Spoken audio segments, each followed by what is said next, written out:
Après l'émotion, la reconstruction, tout ça dans un contexte politique chargé et très compliqué, à quelques semaines des élections européennes. Et ce matin, nous sommes avec Yann Brossat, précisément, qui est adjoint à la maire de Paris, donc il a des choses à nous dire sur Notre-Dame, et qui est aussi la tête de liste du Parti communiste pour les élections européennes.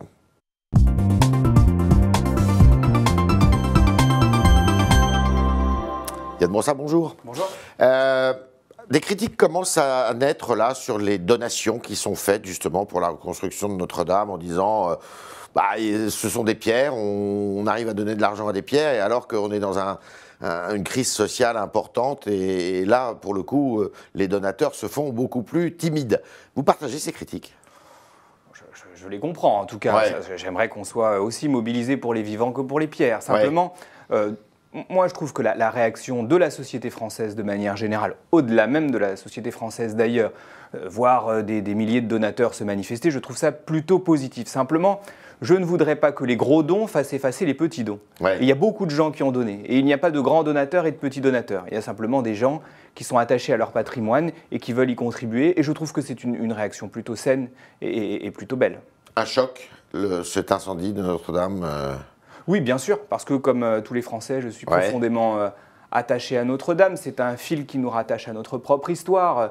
Le 26 août 1944, le général de Gaulle, il est devant Notre-Dame, il est à Notre-Dame. Et donc, c'est évidemment une histoire à laquelle nous sommes tous profondément attachés, je crois. Il y a très longtemps aussi, bien sûr, une histoire chrétienne. Oui, une histoire chrétienne, bien sûr. Et d'ailleurs, il est normal que les chrétiens aient été les premiers émus avant-hier soir. Cela dit, c'est un monument qui appartient à tous les Français et à l'humanité tout entière. Alors précisément, il y a des critiques, d'autres critiques qui se font jour et des critiques qui disent « la France entretient mal son patrimoine » et notamment son patrimoine religieux et dire tous ces dons, ça serait très bien qu'ils aillent aussi à des petites églises qui sont dans un bien mauvais état dans nos campagnes. Moi, je ne souhaite pas qu'on polémique aujourd'hui et je pense que le temps n'est pas à la polémique. Cela dit, la question mérite d'être posée. Et c'est vrai que quand on voit qu'aujourd'hui, on atteindra sans doute le milliard d'euros de dons, alors que dans le même temps, le budget de protection du patrimoine en France est 3 fois moindre, ça pose un certain nombre de questions. Qu'il ait été nécessaire de lancer une loterie pour défendre le patrimoine français, ça pose quand même un certain nombre d'interrogations. Viendra le temps du débat, mais je pense que ce débat doit effectivement être mené jusqu'au bout. D'accord. Alors le président de la République dit hier 5 ans, il faut que dans 5 ans, cette cathédrale soit reconstruite, ouverte au public. Évidemment, il y a les Jeux Olympiques 2024. Est-ce que ça vous paraît envisageable, raisonnable de mettre un objectif à 5 ans ? Je pense que les spécialistes sont mieux placés que moi pour savoir si l'objectif de 5 ans peut être atteint. Cela dit, l'idée d'aller vite et de faire en sorte que la cathédrale puisse renaître de ses cendres rapidement, c'est une bonne chose. Il faudra d'ailleurs s'appuyer sur les corps de métier particulièrement efficaces que nous avons en France, les métiers du bâtiment, tous ces métiers qu'on ne valorise pas suffisamment et qui sont aussi la richesse de notre pays. C'est un gros manque à gagner, Notre-Dame, là, qui sera fermée pendant quelques années pour le tourisme. Et pour Paris surtout. Le fait est que Paris a vécu bon nombre d'épreuves depuis maintenant quelques années. Avec les attentats. Avec les attentats notamment. Et à chaque fois, Paris a réussi à se redresser. Il y a une forme de résilience propre à cette ville. Je souhaite que ce soit le cas cette fois-ci également. Est-ce que le président de la République a eu raison de décaler tout ce qui tourne autour du grand débat et notamment ses interventions publiques ? Vu ce qu'il comptait de toute façon annoncer, au vu des fuites qu'on a eues, je comprends qu'il n'ait pas voulu se précipiter pour annoncer ça parce qu'il aurait suscité beaucoup de déceptions. Vous, personnellement, il a retardé le moment de la déception. Vous, personnellement, vous avez arrêté votre campagne pour les européennes ? Moi, j'ai arrêté ma campagne pour 24 heures, effectivement, parce que j'estimais qu'hier, le temps n'était pas au débat politique sur les élections européennes. Cela dit, ce sont des élections qui approchent, le 26 mai prochain, on est à peine à un peu plus d'un mois, et donc je repars en campagne dès ce soir, je serai en Lorraine. Ok. Donc vous disiez, les infos ont fuité dans la presse. À aucun moment elles n'ont été confirmées ou infirmées d'ailleurs, mais enfin on les prend comme ça et il semblerait qu'elles soient justes. Donc elles sont à la hauteur, ces propositions faites par le président de la République après 3 mois de grands débats ? Elles ne sont pas à la hauteur du tout. Et puis surtout, j'ai été quand même frappé par les contradictions manifestes qu'il y a entre un certain nombre d'intentions et la réalité de la politique qu'ils contiennent. Par exemple ? On ne peut pas dire qu'on va sauver nos hôpitaux et nos écoles et dans le même temps supprimer 120 000 postes de fonctionnaires. Ou alors, Emmanuel Macron s'est transformé en Gérard Majax. Mais tout ça n'est pas crédible. On ne peut pas dire tout et son contraire. La loi qui va être adoptée sur les enjeux de santé est une loi qui prévoit des fermetures d'hôpitaux de proximité. Parce que le président de la République a dit ni fermeture, enfin, aurait dit ni fermeture d'hôpitaux, ni fermeture d'écoles. Eh bien, ça n'a aucune espèce de crédibilité. Ça ne vous rassure pas? Absolument pas, parce qu'il prévoit dans le même temps 120 000 postes de fonctionnaires. Qu'est-ce qu'il est en train de nous expliquer? Qu'on va automatiser les maternités? Qu'on va automatiser les hôpitaux? Enfin, on sait bien que pour tenir un hôpital, pour faire en sorte qu'il fonctionne, on a besoin de personnel. On a besoin de personnel formé. Donc on ne peut pas dire d'un côté, on supprime massivement des postes de fonctionnaires et dire dans le même temps moratoire sur les fermetures d'hôpitaux. Alors peut-être qu'il va renoncer à ces suppressions de postes de fonctionnaires. Eh bien, parce qu'il n'en a pas parlé. Je le souhaite ardemment. Vous lui demandez? Bien sûr, je lui demande de renoncer à la suppression de 120 000 postes de fonctionnaires. Baisse des impôts? Baisse des impôts, ça dépend pour qui. Alors, il dit effectivement baisse des impôts pour les classes moyennes dans le cadre d'une réforme de l'impôt sur le revenu avec création de nouvelles tranches. C'est une bonne chose. Ouais. Moi, j'y suis favorable. Vous êtes favorable à ça? Je suis quand même étonné du fait que personne ne touche à l'impôt qui est le plus injuste, c'est-à-dire la TVA, qui touche tout le monde de la même manière. Vous étiez pour la suppression de la TVA pour les produits de première nécessité? J'y suis très favorable.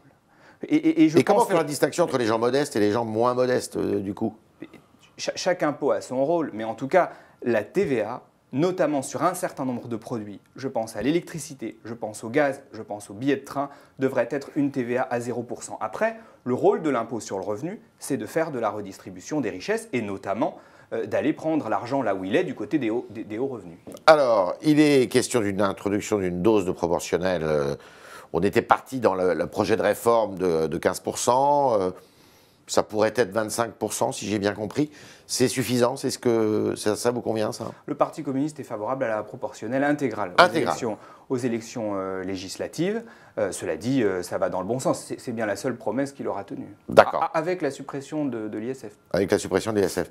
Le référendum d'initiative citoyenne locale, c'est-à-dire qu'il offre ça d'une certaine façon aux élus locaux. Je ne suis pas sûr que les élus locaux sont tous preneurs d'ailleurs. Je trouve ça très insultant pour les Français. Parce que ça veut dire que les Français ont la capacité à se prononcer sur les enjeux locaux et qu'ils seraient incapables de se prononcer sur les enjeux nationaux. Enfin, qu'est-ce que ça veut dire? Les Français, ils n'ont pas vocation à se prononcer uniquement sur les ronds-points. Ils ont aussi vocation à s'exprimer sur les grands sujets qui concernent l'avenir du pays, sur la fiscalité, sur le partage des richesses, sur les services publics. Donc je ne vois pas pourquoi le référendum d'initiative citoyenne, la démocratie participative, devrait être cantonné aux enjeux locaux. D'accord. Alors, il y a une autre grande mesure, la suppression de l'ENA. Est-ce que ça vous paraît être une chose qui a été demandée par les Gilets jaunes? Est-ce que c'est une bonne réponse à cette défiance quand même qui est nourrie contre les élites? Je trouve que c'est une mesure 100% démagogique. Démagogique. Et je vais vous dire pourquoi. Alors, dites-moi. Si on veut avoir un État qui marche, il faut avoir une haute administration. Ça ne veut pas dire qu'il ne faut pas mener la réflexion sur le recrutement de cette haute administration. Oui, parce qu'on s'aperçoit qu'il y a une endogamie importante. Voilà, et sur les missions de cette haute administration. Mais moi, je pense qu'il ne faut pas faire de démagogie sur cette question-là. Donc, il faut réfléchir à la question du recrutement. Comment on fait en sorte que dans nos grandes écoles... C'est un diplôme d'une grande école qui parle. Oui, mais enfin, en tout cas, moi, j'y suis profondément attaché. Comment on fait en sorte que dans nos grandes écoles, on ait une diversité sociale beaucoup plus grande? Comment on fait en sorte que nos gamins de nos campagnes, de nos banlieues puissent accéder aux grandes écoles? Et deuxièmement, comment on fait en sorte que ceux qui ont fait ces grandes écoles ensuite rendent service à l'État et n'aillent pas pantoufler dans le privé comme on le voit aujourd'hui? C'est ça qu'il faut plutôt revoir. Ça, ce serait pour le coup une vraie réforme autrement plus intéressante que celle que propose Macron. D'ailleurs, Macron est quand même bien placé pour en parler, puisqu'il a lui-même fait l'ENA et il a ensuite pantouflé à la banque Rothschild ensuite. Donc, très franchement, il traite mal le sujet. Et on ne réglera pas le problème en se débarrassant simplement de l'ENA. Une des solutions, est-ce que c'est l'exemple qui a été engagé à Sciences Po avec une discrimination positive d'une certaine façon? Oui, même si pour l'instant, ça reste extrêmement cosmétique. Ça a quand même pas mal changé l'école. Mais en tout cas, on a besoin d'avoir des enfants de milieux modestes, de milieux populaires qui accèdent aux grandes écoles, bien sûr. D'accord, et il faut travailler là-dessus. Oui. Et donc, pas de suppression de l'ENA? Moi, je n'y suis pas favorable. D'accord. Vous avez du mal à décoller quand même dans les sondages. Vous trouvez? Les élections ça va un peu mieux depuis le débat. Un peu mieux, d'accord. Vous êtes au-dessus de 3%? Votre objectif? Mon objectif, c'est de faire en sorte que nous ayons plus de députés européens que nous en avions. Nous en avions 3. Et donc, j'ai bon espoir que nous puissions pousser. Mais vous savez... Alors, il faut dire aux téléspectateurs, 3% vous êtes remboursés et 5% vous envoyez déjà 4 ou 5 députés. Exactement. Et vous savez, je suis partout en ce moment, en Lorraine aujourd'hui, à Clermont-Ferrand et à Rennes la semaine prochaine. On est mobilisés et je vois plus de monde dans nos meetings depuis le débat de France 2. Il y a de l'entrain, il y a de la volonté et le Parti communiste sera de retour le 26 mai prochain. Alors dans la coulisse, on dit que le Parti socialiste, enfin M. Glucksmann, Place Publique, pourrait vous rejoindre. ou M. Hamon? Ah bon?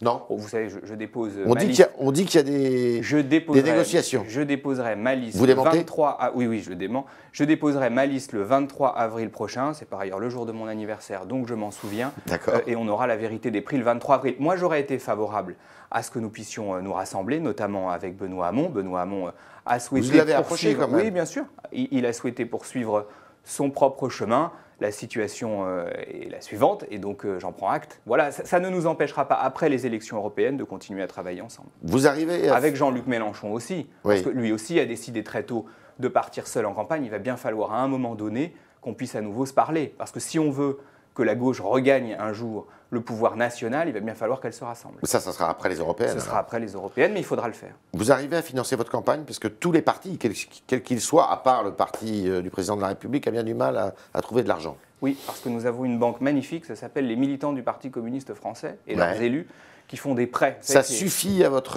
oui, cela campagne? nous permet de financer la campagne. C'est une campagne qui se fait de manière relativement contrainte sur le plan financier. Mais oui, nous y arrivons, parce que le Parti communiste est un parti qui est composé de gens généreux, partageux, et qui donnent pour faire cette campagne. Combien de militants au Parti communiste? Nous avons un peu plus de 100 000 militants aujourd'hui, dont 50 000 qui sont à jour de cotisation et qui donnent pour la campagne. Et puis vous savez que nos élus ont ceci de particulier qu'ils ne s'enrichissent pas par leur mandat et qu'ils remettent donc une partie très importante de leur indemnité à leur parti. Alors de l'avis général, le débat qui a eu lieu il y a une dizaine de jours pour ces européennes, où il y avait les têtes de liste et vous en faisiez partie de ce débat, de l'avis général, examen réussi pour ce qui vous concerne, vous souhaitez qu'il y en ait d'autres? Ah oui, je le souhaite ardemment. Il y en a d'ailleurs un certain nombre qui sont déjà prévus sur des chaînes info. Moi, je souhaite qu'on puisse débattre des enjeux européens. Donc plus il y aura de débats, mieux ce sera. Et vous vous sentez à l'aise alors que vous êtes 12, 13, 14, 15? Oui, enfin moi je me sens à l'aise, oui, j'ai pas eu l'impression d'avoir été mal à l'aise. C'est facile de débattre dans ces conditions-là? Il faut sans doute organiser les choses un peu autrement, mais en tout cas, puis c'est pas mon rôle d'organiser les débats, c'est le rôle des journalistes des chaînes de télé. Vous souhaitez qu'il y ait un grand débat sur une grande chaîne? Je trouve que ce serait très bien. Ça aura lieu ou pas? Je ne le sais pas encore, mais en tout cas, je trouve que ce serait très bien. On a besoin de faire reculer l'abstention, et pour faire reculer l'abstention, il faut que les Français aient toutes les cartes en main et qu'ils aient pu assister au maximum de débats possibles. On est avec Yann Brossat dans les studios du Figaro et Jean-Baptiste Semerjian nous rejoint pour poser vos questions, chers internautes.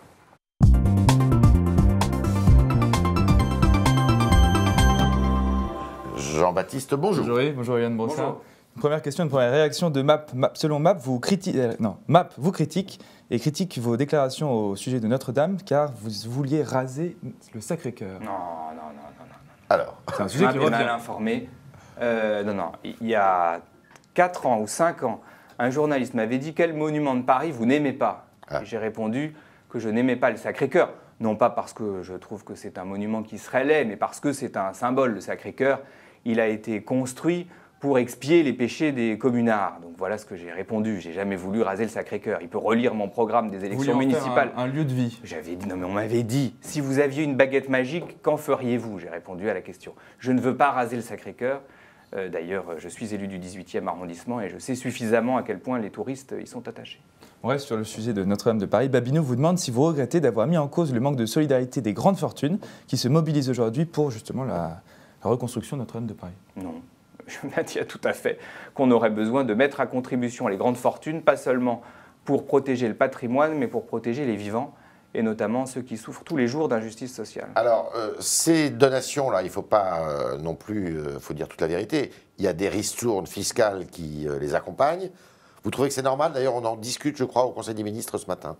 En tout cas, je ne suis pas favorable à ce qu'on je ne suis pas favorable à ce qu'on aille au-delà des ristournes qu'on met déjà en place. Parce que j'ai vu la proposition de Jean-Jacques Ayagon qui propose qu'on soit à 90% de déduction fiscale. Il ne faut pas pousser mémé dans les orties non plus. D'accord. Alors, on change de sujet, on reste sur Paris quand même. Louer avec Airbnb revient à être la seule solution pour payer mon loyer, se désole Eva. Est-ce que vous lui répondez quoi à Eva? Vous êtes d'accord? Eva, si je comprends bien, est locataire et elle sous-loue son logement sur Airbnb. Exactement. La ville de Paris ne s'immisce pas dans les relations entre les propriétaires et les locataires. Donc en cas de sous-location, elle aura maille à partir avec son propriétaire, mais pas avec la ville de Paris. D'accord. Néanmoins, Airbnb est un sujet d'inquiétude pour vous dans Paris. Airbnb est un gros sujet d'inquiétude parce que le logement, c'est aussi votre affaire. Airbnb restreint l'offre locative à Paris puisque des logements ne sont plus des logements mais sont loués sur Airbnb toute l'année. Mais vous savez que c'est un sujet... Les mesures que vous avez prises ont amélioré la situation. Mais le problème, oui, mais surtout, elles sont menacées aujourd'hui par la Commission européenne, puisque Airbnb se tourne vers la Commission européenne, puisque le droit européen lui est favorable, grâce à un gros dispositif de lobbying auprès de la Commission. Et aujourd'hui, le risque qu'il y a, c'est que nos législations nationales et nos réglementations locales soient remises en cause par la Cour européenne de justice. D'accord. D'où l'intérêt d'avoir des députés européens qui se battent contre tout ça. Et sur les loyers à Paris ? Les loyers à Paris, ils seront encadrés à partir du mois de juin ou de juillet. Ça dépend encore de l'arrêté préfectoral qui doit tomber prochainement. On change de sujet. Selon Merlu, il y a plus de personnes âgées au Parti communiste. Enfin, il n'y a plus que des personnes âgées au Parti communiste. C'est vieillissant ? J'ai 38 ans, enfin 39 la semaine prochaine. Je ne sais pas dans quelle catégorie il me range. Pour le reste, moi, je n'ai rien contre les personnes âgées. On a besoin de personnes âgées. Et elles sont tout à fait honorables. Mais il y a des jeunes aussi. Mais vous n'êtes pas inquiet de voir justement que les jeunes, on le voit, dans toutes les enquêtes le disent, se détournent un peu de l'action militante et sont d'une certaine façon beaucoup plus individualistes que leurs aînés? Oui, peut-être. Enfin, moi, je vois beaucoup de jeunes aussi dans nos meetings. Il y a une jeune génération qui est désormais aux commandes du Parti communiste. Ça ne nous empêche pas d'aimer beaucoup nos aînés et de vouloir perpétuer leur œuvre.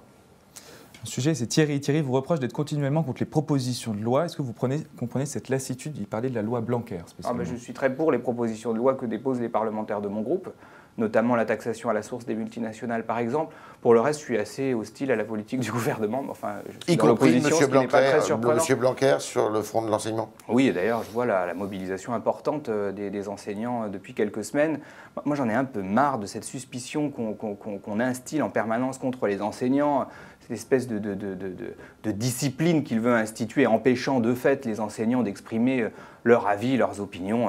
On n'a pas de problème aujourd'hui avec nos enseignants. Nos enseignants, on devrait les respecter. Ils font un travail magnifique, souvent dans des conditions difficiles. L'école obligatoire à 3 ans, c'est quelque chose qui est possible dans Paris? C'est quelque chose qu'il va falloir mettre en œuvre de toute façon. Vous êtes plutôt pour, alors? Oui, bien sûr. Oui. Le Parti communiste a toujours été favorable à l'école obligatoire. Et la ville de Paris a les moyens de faire ça? La ville de Paris va trouver les moyens de le faire. D'accord. On n'est sans doute pas, très honnêtement, les plus en difficulté sur cette question. Dernière question. Dernière question d'Alba. Alba, elle dit les gilets jaunes ne doivent pas s'arrêter ce week-end. Vous, en tant qu'élu à Paris, comment vous avez vécu les gilets jaunes? Moi, j'ai toujours eu une règle simple. Ça n'est pas à moi de dire aux gilets jaunes ce qu'ils doivent faire. D'ailleurs, ils ne nous ont pas attendus pour lancer leur mouvement. En revanche, je soutiens beaucoup de revendications portées par les gilets jaunes, notamment sur le pouvoir d'achat des salariés et des retraités. Est-ce qu'à votre avis, ce samedi sera un rendez-vous important pour les gilets jaunes? On verra, en tout cas. Avec le contexte en tout cas, ce qui est sûr, c'est que ce ne sont pas les pseudo-annonces du président de la République qui va calmer la colère sociale. Très bien. Merci Yann Brossat, merci de vos réponses. Merci à vous, chers internautes, d'avoir questionné Yann Brossat via l'excellent Jean-Baptiste Sémerjean. Et à demain.